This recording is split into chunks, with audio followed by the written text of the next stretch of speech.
everyone, this is Mrs. Brown from the Attleboro Public Library. Today we are going to make giant bubbles for our 15-minute experiments. I am really excited about this one. The reason I was inspired to do a giant bubble experiment is because originally I was going to have Mike the Bubble Man come to the public library this summer. I love Mike the Bubble Man, and if you've seen him before, you know he puts on an excellent show. But we had to change our plans, so instead I thought we would learn to make our own giant bubbles. Now, I don't know if you can do tricks like Mike the Bubble Man can, but this is a good place to start learning. If you would like to reserve a free bag of materials, then you can call me at 508-222-7820, or you can email me at attleborokids@salesinc.org, and I'll give you a free bag of materials. In the bag, you'll have the instruction sheet, and remember, you can always find the instruction sheet on our website. I'll give you 2 dowels to make the giant bubble wand, a long piece of string, a washer, 3 bottles of distilled water, some cornstarch, some baking powder, some glycerin, and some dish soap. Now, I have given you Dawn dish soap.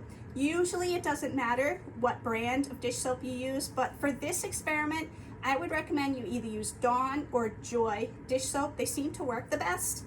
And if you don't have glycerin, you can substitute corn syrup. So you can substitute that. The glycerin or corn syrup just makes the bubbles stronger, so they last a little bit longer. All right. As always, we want to make sure that we are safe when we do a science experiment. So I have my jacket on to protect my clothing, and I have my safety glasses on to protect my eyes.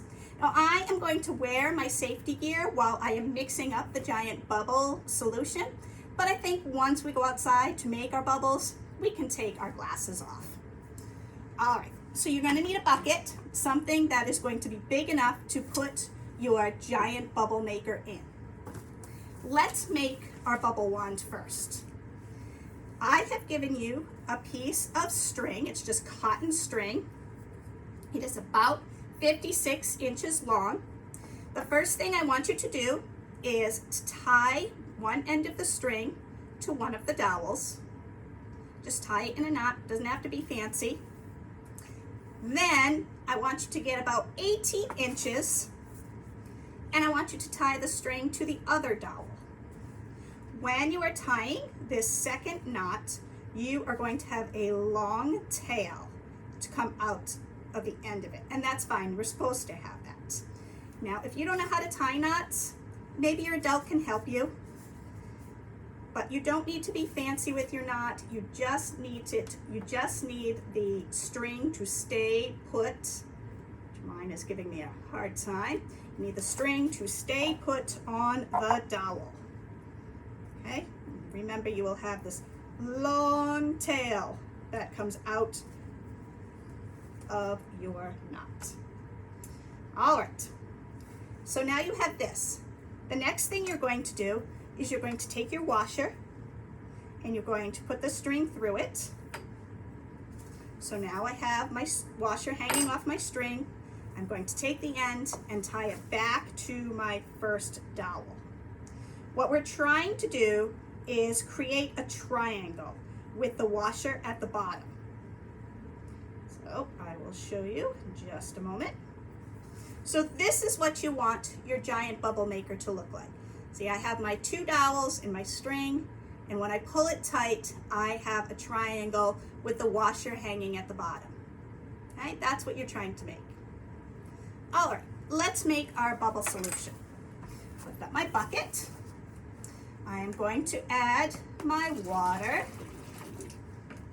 Now, there's no reason you can't do this with tap water. I am just giving you some distilled water so that it doesn't have the fluoride that our tap water has in it. But if you want to make it with tap water, I think you should. I think you should try it. Okay. Then we're going to add our dish soap. Put a big squirt of that right in there. That is 4 ounces, which is half a cup. We are going to add our cornstarch. also half a cup. We are going to add baking powder, and we're going to add our glycerin or corn syrup. Now, once everything is in your bucket, you're going to want to stir it, but you're going to want to stir it slowly, okay? You don't want to create a whole lot of bubbles when you're stirring it, so stir it slowly.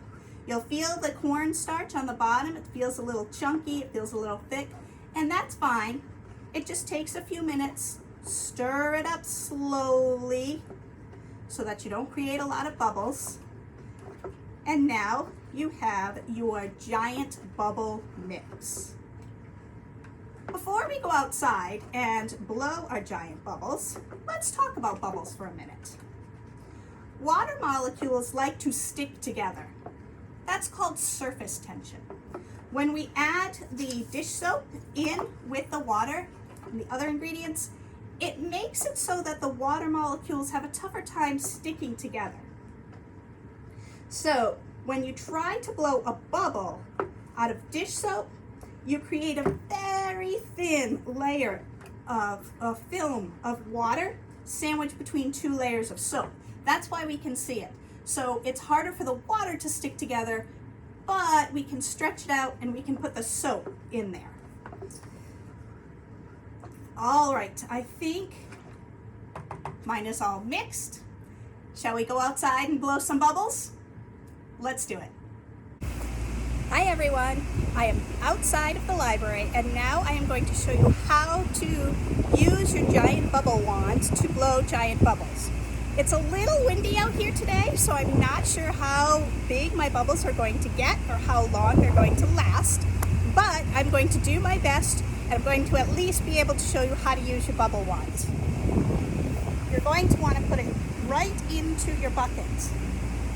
And then you're going to want to lift it up and keep the sticks together.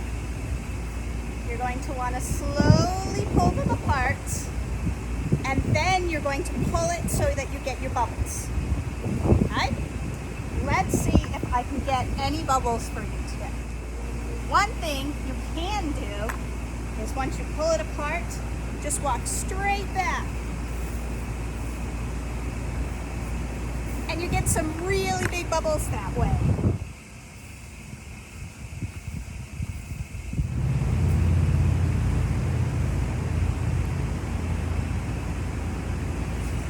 I hope you have a lot of fun with your giant bubble wand and your giant bubble mixture. Thank you everyone for watching. Again, if you want to reserve a free kit of materials, then you can contact me at 508-222-7820, or you can email me at attleborokids